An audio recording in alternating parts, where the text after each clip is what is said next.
This is your show, our talk show, the Polity Roundtable, where we'll bring on our set stakeholders and eminent Nigerians who are contributing a great deal to the development of the nation. And of course, today on this program, I am delighted, excited, and happy to have caught a very big fish, a community leader, a philanthropist par excellence, father of the nation, so to speak, and a top brass retired army general. At the same time, the birthday boy. I have the honor of introducing on my set my guest today, Prince Dr.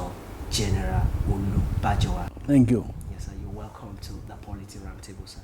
Compliments of the season. It's a pleasure, sir. Wish you same thing, sir. General Bajowa, sir. How will you describe your experience as a military officer of the Nigerian Army, considering the fact that you retired at the age of 40 years, sir? Well, my experience as a military officer was very, very challenging, very interesting, and I felt very fulfilled and happy that it was my ambition to be a soldier. I got enlisted in 1960 and I left in 1980 after 20 years of service. Very early though, but I think it has a bit of politics behind it, because at the time I left, I was hoping I would be the chief of army staff of the country, but it was the duty or the prerogative of the president to choose whom he wanted as the chief of army staff. One of my juniors happened to succeed the incumbent at that time was General Kennedy, and when Wushishi came in, because I was on the course, I think I had to leave because Wushishi was my junior. Was course 3, I was course 2. General Kennedy was course 1. And after General Kennedy handed over to Wushishi, I had no choice than to leave. But I was satisfied, I was fulfilled, because I became a general before I left, Major General to be specific. And the ambition of every young officer is to hold the baton of a general. And having held the baton of a general and I had to retire, I felt fulfilled in the military. You're welcome, sir. What's your counsel to your younger colleagues in the force on the security challenges that are prevalent in the country in the present time, sir? I think the army is doing its best, or the armed forces, they are doing their best within the political circumstances. And my advice to them is to continue to be loyal, to be steadfast, to be committed. And I do realize the war they are fighting now is an asymmetric war, which deals with kidnapping, insurgency, and rustling. Rustlers are everywhere. And as such, they are doing more of internal security, because the army itself is supposed to be responsible for the defense of the nation externally, and to make sure that we can ward off any external aggression.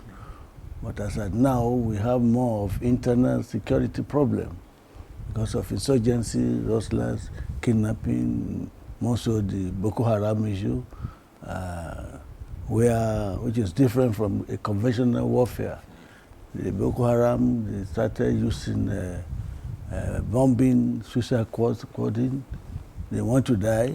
There's an enemy who wants to die with you. During that time in the conventional war, the enemy wants to survive and kill you. So you see that they have a special problem they're facing.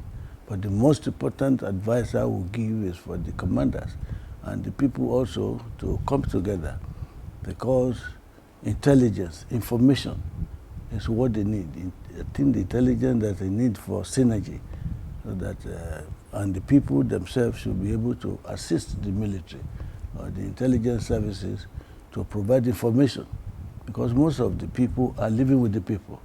They are living with us, and if the citizenry are not helping or assisting the military, the problem we have now will continue to persist. Yeah, thank you very much for that very strong piece of advice there for Nigerian Army. Sir, you're a community leader who has contributed a lot to Ikale land. You are one of the personalities that we can describe as the pride of Ikale land. Why, sir, are you venturing into radio station ownership at this present time? Well, it is my intention and plan and vision that I should contribute towards the development of my local community, as I'm contributing to the development of Nigeria itself when I joined the army. You should know that as at now, our people, or generally it appears our culture is dying.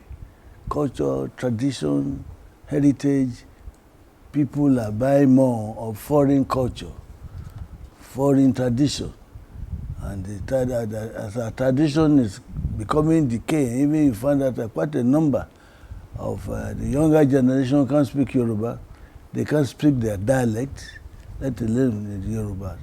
So I believe that we should try and revive the culture, make sure that all the oncoming generation and all of you should imbibe the knowledge of our culture, our tradition, our customs, and that is why I set up that I contributed with my wife, the regent, to set up that radio station so that we can promote our language, Ikale, Ilaje, Ijo Apoi, Ijo Arubu, and to make sure that our tradition and our culture are maintained and are sustained, and revive all those that are dying. And as at now, you go out, quite a number of Ikale people cannot even speak the Ikale language anymore. The history of Ikale they don't know. How we got to where we are, they don't know. So I believe that if I can assist to revive our culture, assist to revive our tradition, assist to revive our customs, which is very, very rich. Yoruba custom is very rich. Ikale custom is as rich as any custom in Nigeria. And that's the real reason why I wanted to, or I ventured to try and set up this communication outfit so that we can reach our people at local level, at state level, and even at national level. And I believe I'm contributing towards the reviving of Yoruba language, which is now dying, becoming moribund. Well, I think I have to congratulate you on that, because lately the feelers coming in is that there is a new radio station in town that is actually speaking Ikale the way it should be spoken. And we believe that that one is one of that is sure that there's going to be the revival of our culture in this part of the world. Gen Bajowa, the Preta region of Odiaika is your wife. Sir, I've been meaning to ask this. I've been looking for an opportunity to ask this. That how did the general come about his pretty wife? That is a private affair, and I don't expect you to be probing into my private affair. You've already used the word pretty wife, so I don't intend to say much. Okay. When I met her in the palace of the Rebuja of Oshoro Kingdom, and the word you used was one of the attractions. She happened to be an epitome of a princesshood, and his upbringing to me and by my assessment is exactly what you said. because you have already qualified her. Yeah. You don't want me to downgrade her from that qualification. Pardon my indiscretion for actually trying to probe. It's just the journalist instinct in me. Thank you very much, Gen Bajowa. How does it feel to be 80 years old? Of course, my observation is that you look younger than that age. Fair, of course, the soldier boy thing is still there, but the age is 80 now, sir. The octogenarian platform, so to speak. How does it feel, sir? Well, I feel happy, one. I feel grateful to God that I'm looking the way you have described me. It is God's grace that you said that I'm not looking 80, but I feel I'm 80. I feel satisfied, I feel fulfilled, and I feel accomplished. There's nothing that God has endowed a man or given to a man that he has not given to me. So for that, I'm very, very grateful to God. So in sum, I am accomplished, I feel fulfilled, I feel happy, and I'm grateful to God for the grace and the blessing He has given me. Yes, sir. Finally, sir, this is Nigeria, our Nigeria, and a whole lot of things are happening in this country that a lot of people have made comments about. We'd like you to advise us, Nigerians, as we move into a new year. Permit me to quickly create a background. In this outgoing year 2020, something happened in this country that has not really happened before.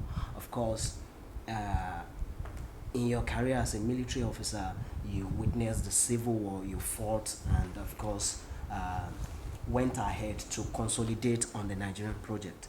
But this year, we had the NSAS protest, youths coming together to, demanding that they wanted SARS to end. And along the line, funny enough, we discovered that the motive was hijacked. Besides that, we have seen our economy going into 5 years in the life of in the lifetime of this democratic dispensation.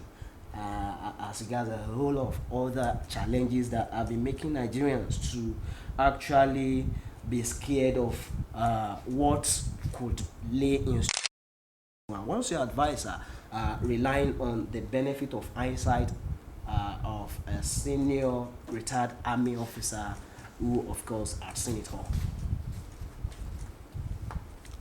Well, I think we are facing challenges. There's no doubt about it. Like other countries in the world, it's facing challenges.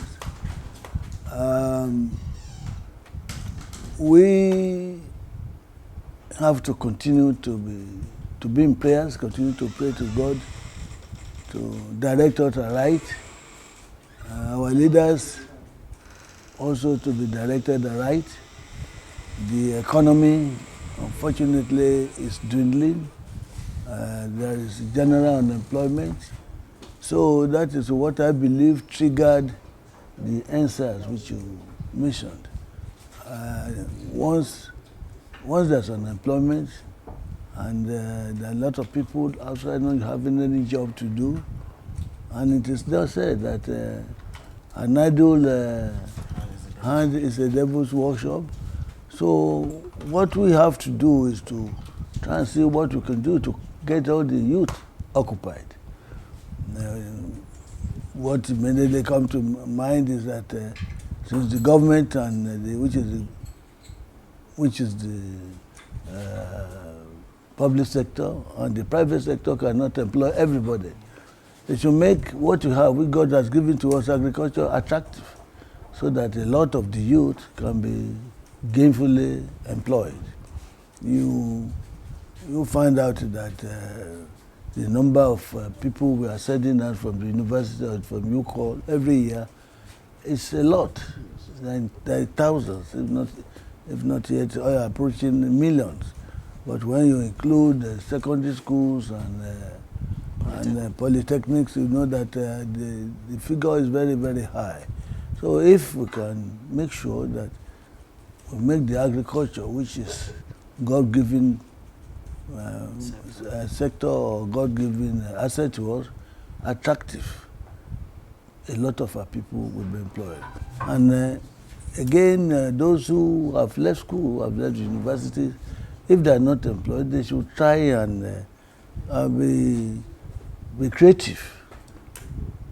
Technology is eating now. They should try and be creative and develop things for themselves and think about how the generation we have now, or youth that is coming behind us, which is technology oriented and can be made useful to the generation coming behind.